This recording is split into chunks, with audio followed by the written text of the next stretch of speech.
दुर्गा मैया की जय।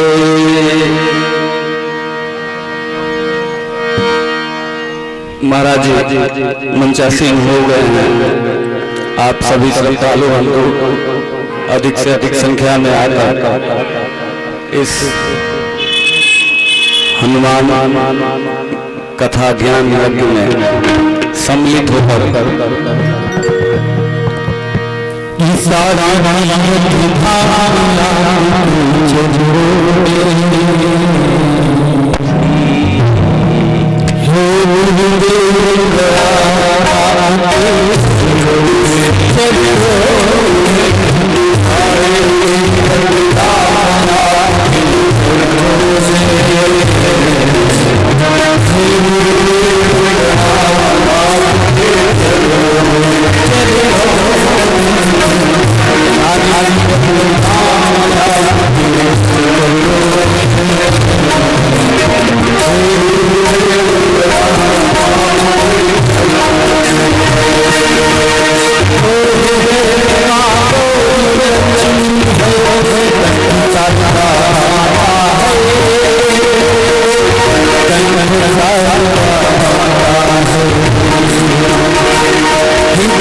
सा टोन बढ़ा दो तबला।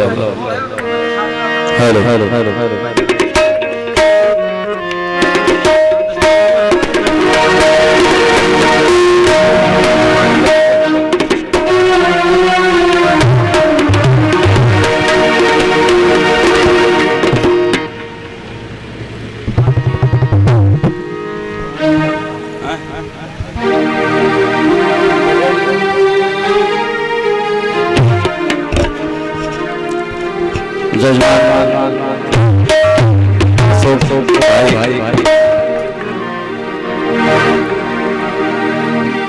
महाराज जी का माल्यार्पण कर स्वागत करें और भक्तगण तालियों से स्वागत करें और जो आ गए हैं वो अपना उचित स्थान लेके बैठ जाएं और जो नहीं आए हैं जल्दी से आ जाएं।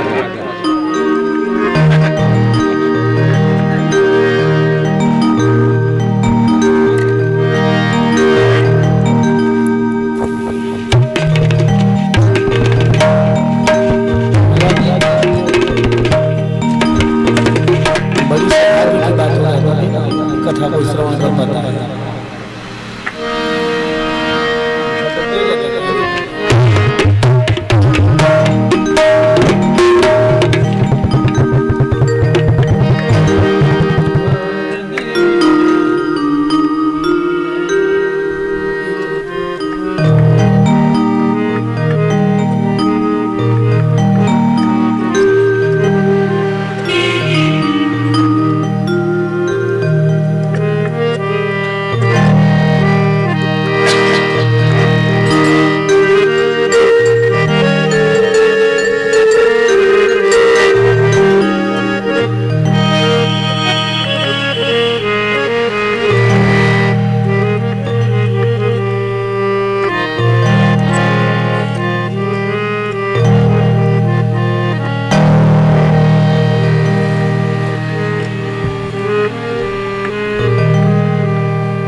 आगे आरती की कड़ी में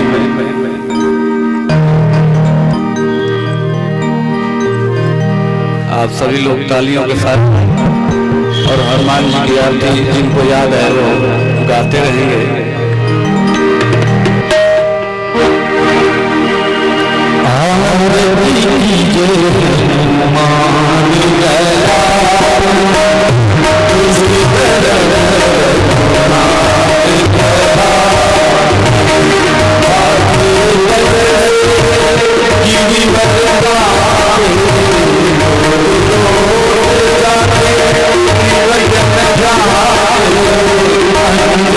Yeah.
हरि श्री हरि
महाराज जी की आवाज कौन डालता है? हरि श्री हरि हरि हरि ठीक भोले सच्चिदानंद अनंत बलवंत श्री हनुमंतरासुर की जय। लक्ष्मी नारायण भगवान की जय। सत्य सनातन वैदिक धर्म की जय। आनंद की जय। सियावर रामचंद्र भगवान की जय। रामावर कृष्णचंद्र भगवान की जय। नमः पार्वती हर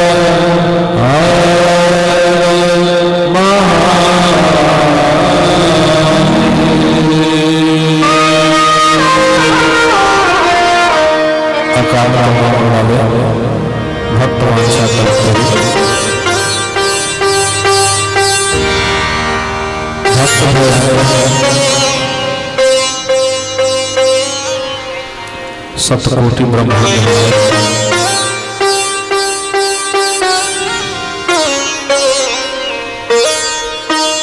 श्री हनुमान जी महाराज के चरणों में सतकोटि प्रणाम। परमात्मा की अहेतु कृपा के फलस्वरूप यह परम सौभाग्य प्राप्त हुआ जो हम सभी आज श्री हनुमंत कथा के इस चतुर्थ दिवस के सत्र में बैठ करके भक्ति के 9 सोपान का रसावगाहन कर रहे हैं।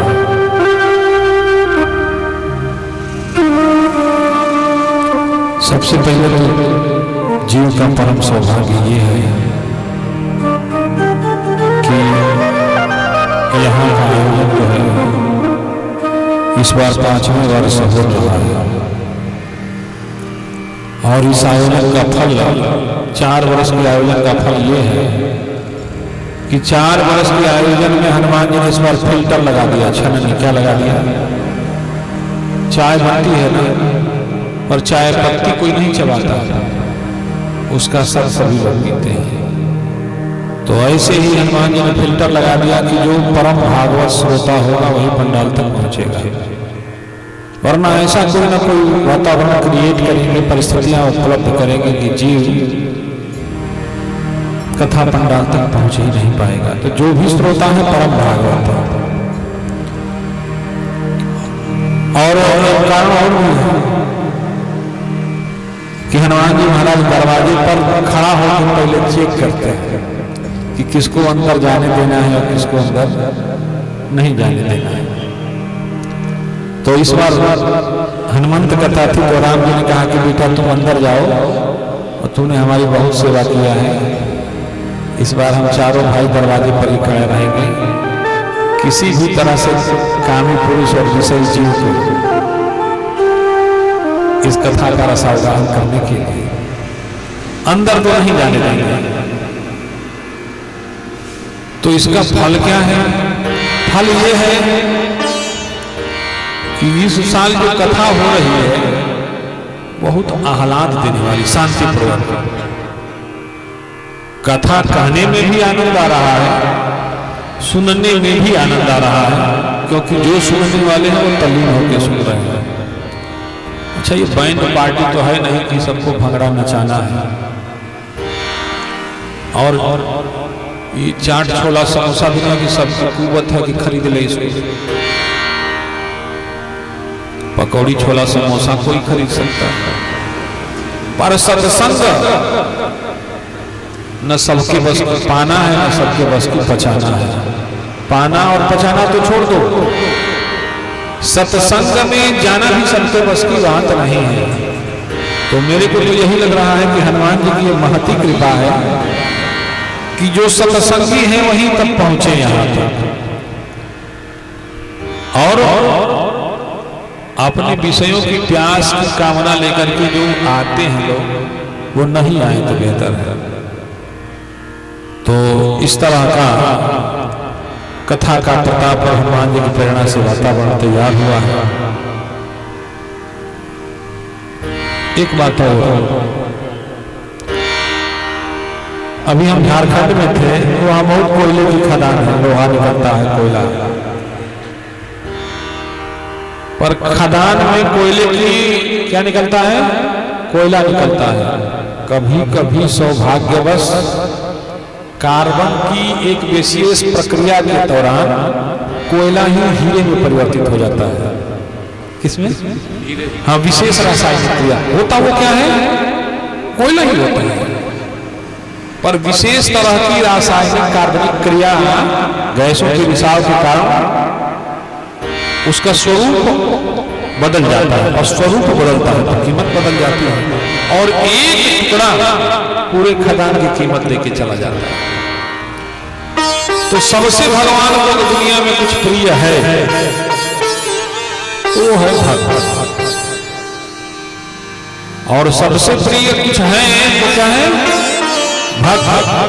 भक्ति और भगवत रसिक। क्यों? क्योंकि ये भगवान के लिए जीते हैं और पूरी दुनिया अपनी जरूरतों के लिए जीते हैं। तो समय का ध्यान रखते हुए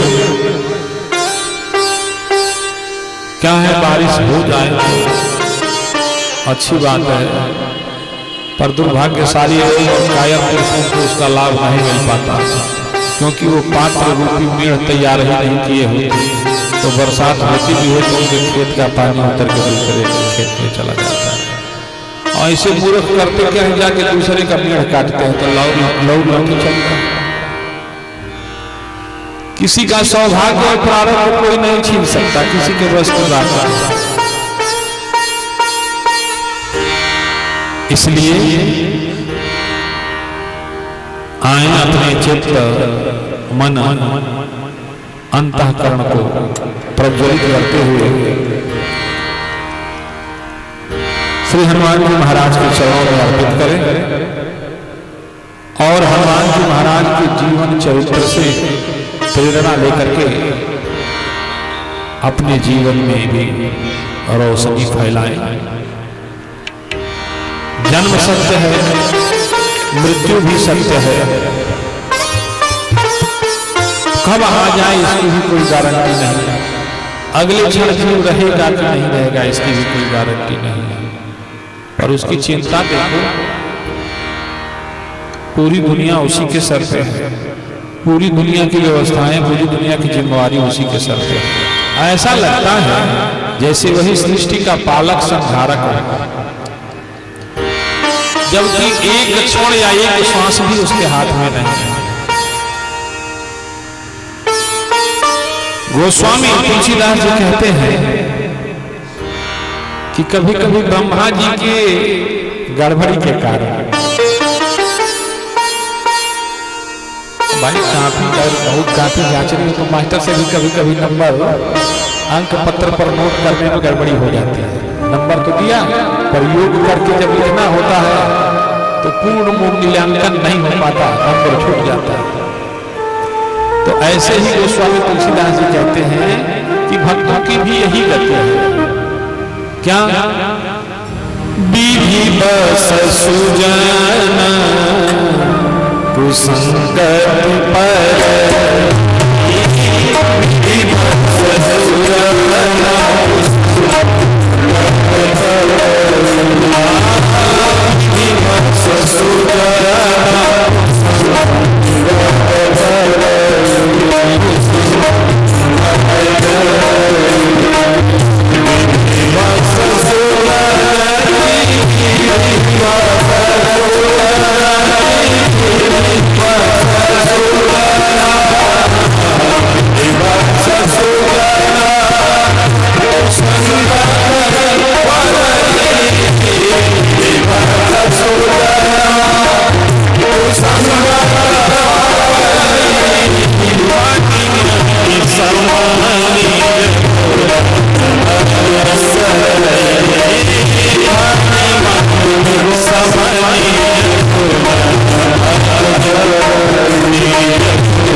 के कारण सुजन सुंदर मन वाले जो जन हैं, अर्थात जो भगवान के लोग हैं, वो कुसंग में पड़ जाते हैं।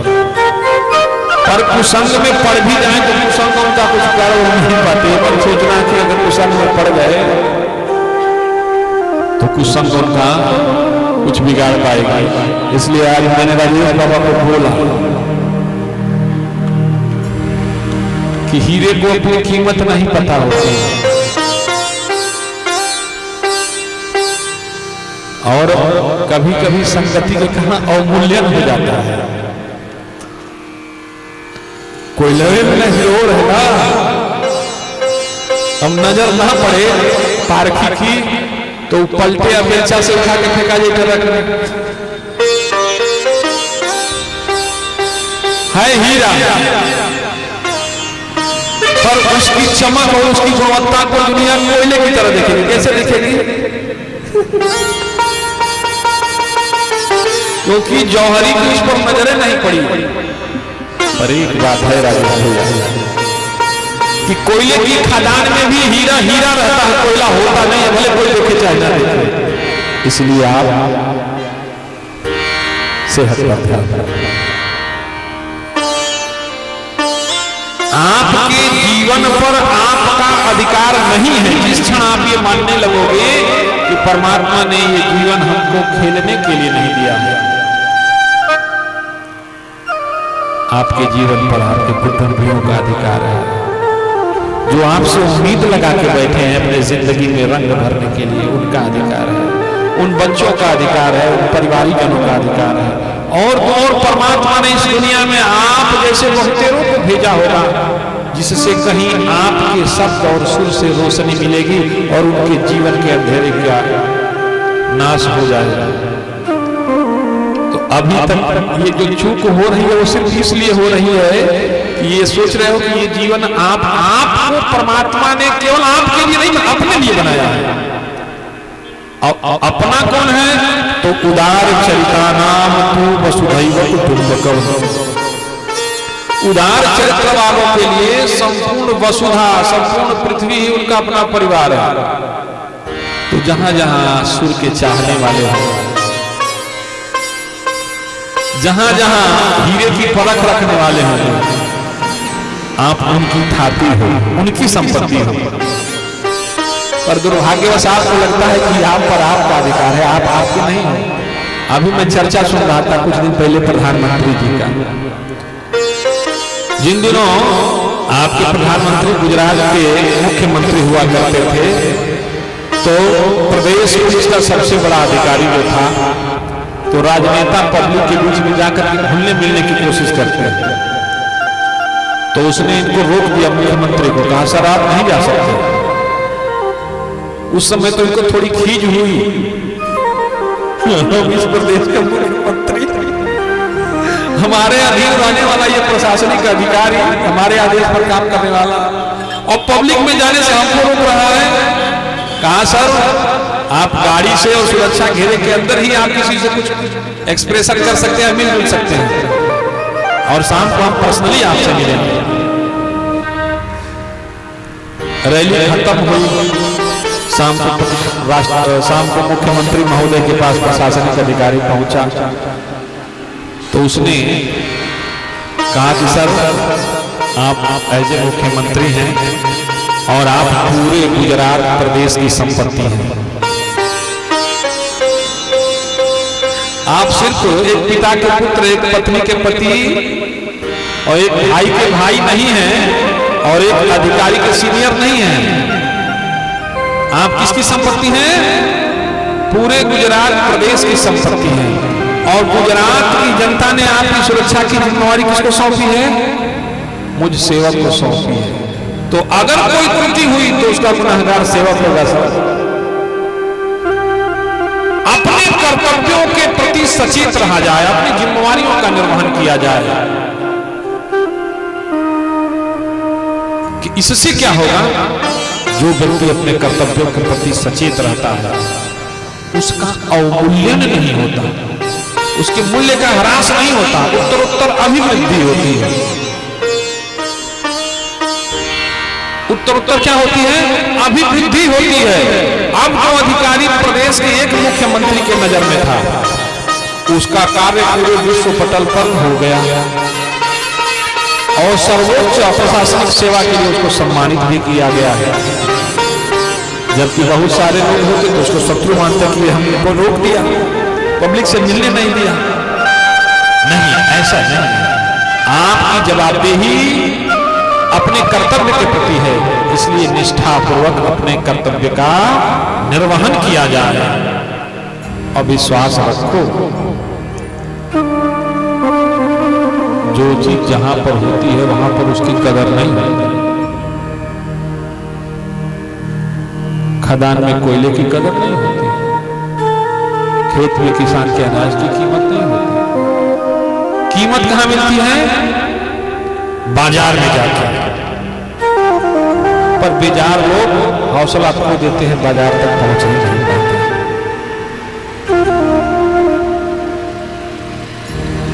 इसलिए धैर्य रखा जाए और परमात्मा की दृष्टि पड़ने की प्रतीक्षा की जाए।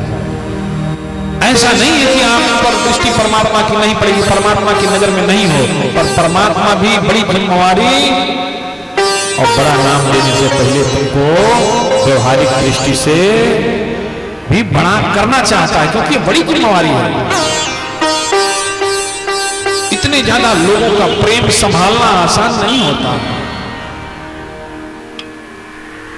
इसलिए खुद को साधा जाए, खुद पर काम किया जाए।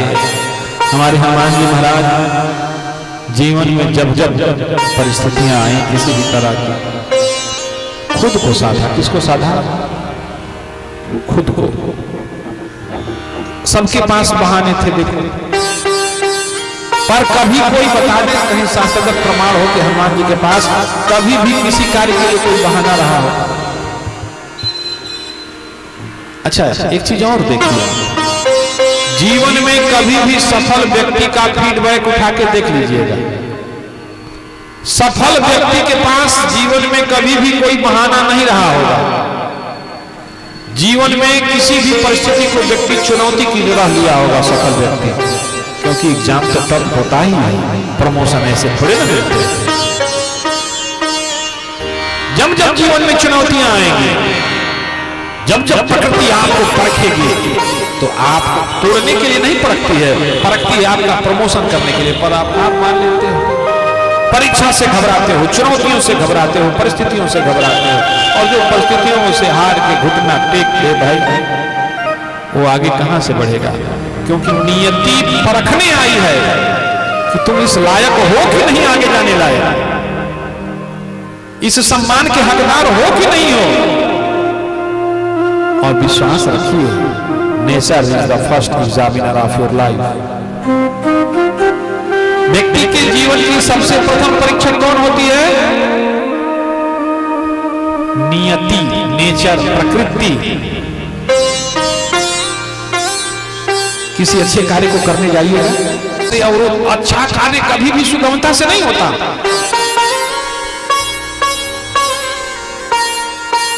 क्यों अवरोध आता है? परखने की।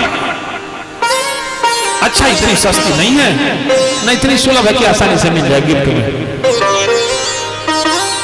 बुरे कार्य को करने जाओ, बेखटके कोई अवरोध, हाँ करने में कोई अवरोध नहीं होगा, हो जाने के बाद अब क्या होगा ये तो प्रकृति बताए करेगी। पर अच्छा कार्य करने जाओ, लाख अवरोध आएंगे, लाख विरोध होगा। नियति परखती है, नेचर परीक्षा लेती है, तुम इस मार्ग पर चलने के लायक हो कि नहीं हो, पहले हम हमारे सामने साबित करके जाओ। 2 साल पहले, ये 2024 है शायद ना, 24-25,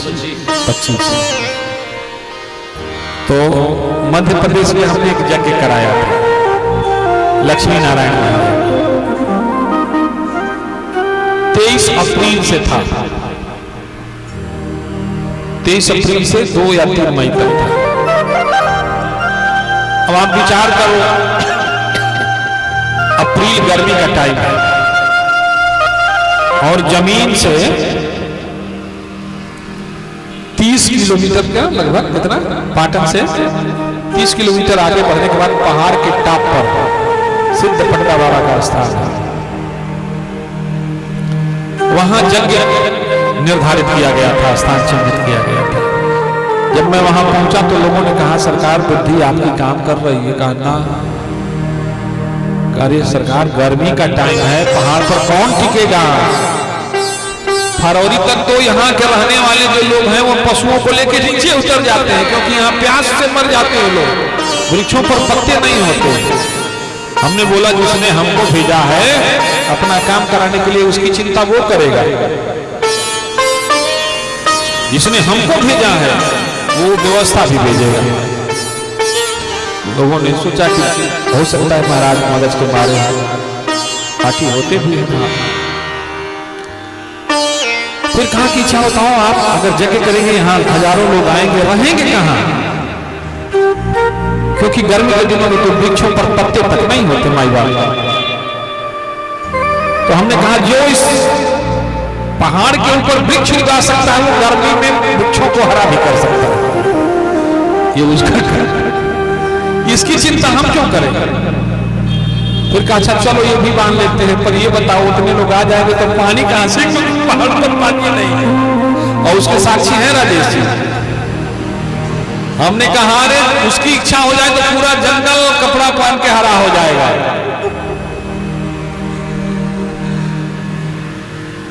सब कुछ खुद होने लगा, मन पाया विश्वास, जो कस्तूरी नाभि में रहे हिरण के पास। परमात्मा नियति परखती है आपका विश्वास, आपकी निष्ठा, आपके इष्ट, आपके आराध्य और आपके कर्तव्य में कितना है। परिणाम गर्मी के दिनों में चादर और कोट पहन के जाते थे, आप साक्षी हैं। आसमान से वो बारिश होती थी ना, मूसलाधार बारिश, पूरा जंगल हरा हो गया, सराबोर हो गया। 200 सोफे आए थे, हाँ कंबल ओढ़ के कई लोगों ने सोफे को वापस भिजवाना पड़ा, सीट से बांध के लोगों ने रखा, टेंट बदलना पड़ा। डोम वाला टेंट था, हुआ कि ये तो मौसम दूसरा रूप ले लिया, अब डोम वाला टेंट तो उड़ जाएगा, क्योंकि 40 ऊपर ऊंचाई पर है, उतना ऊंचाई पर हवा तो सबसे पहले ऊंचाई पर ही जाती है, तो किसी गांव के ऊपर गिरेगा तो गांव में तबाही मच जाएगी। तो रबर वाला टेंट लगा कि हवा का दबाव बनेगा तो रबर उठ जाएगा ऊपर और एयर प्रेशर निकल जाएगा। सब हुआ, क्या मैंने किया? क्या मुझ तुच्छ जीव के अधिकार में है कि मैं प्रकृति को अपने अधीन कर सकता हूं? या मैं गर्मी में बारिश कर सकता हूं? और तो श्रद्धा और विश्वास का एक प्रमाण हो, वहां पर पानी का एक छोटा सा कुंड हुआ करता था। लोग जब दबाव बनाने लगे तो हमने कहा कि अच्छा उसकी चिंता छोड़ दो, जल्द तो यही होगा, और जो सबका इंतजाम करेगा वो पानी का भी इंतजाम करेगा। तो जिस पहाड़ पर पूरा निर्जन सूखा हुआ स्थान था, एक छोटा सा कुंड था, उसमें भी 5-10 बाल्टी पानी निकाल दो तो कुंड का पानी गायब हो जाता था, फिर 1 घंटे बाद भरता था कुंड। उसी पहाड़ पर मैंने 5 जगह गड्ढा खुदवाया पहाड़ पर, 5 जगह पानी निकला, और पानी भी कब तक रहा? जब तक यज्ञ चले। कहने का आशय, मैं अपनी प्रशंसा नहीं कर रहा या राजेश जी चापलूसी नहीं कर रहे हैं, मैं सिर्फ इतना बताना चाहता हूं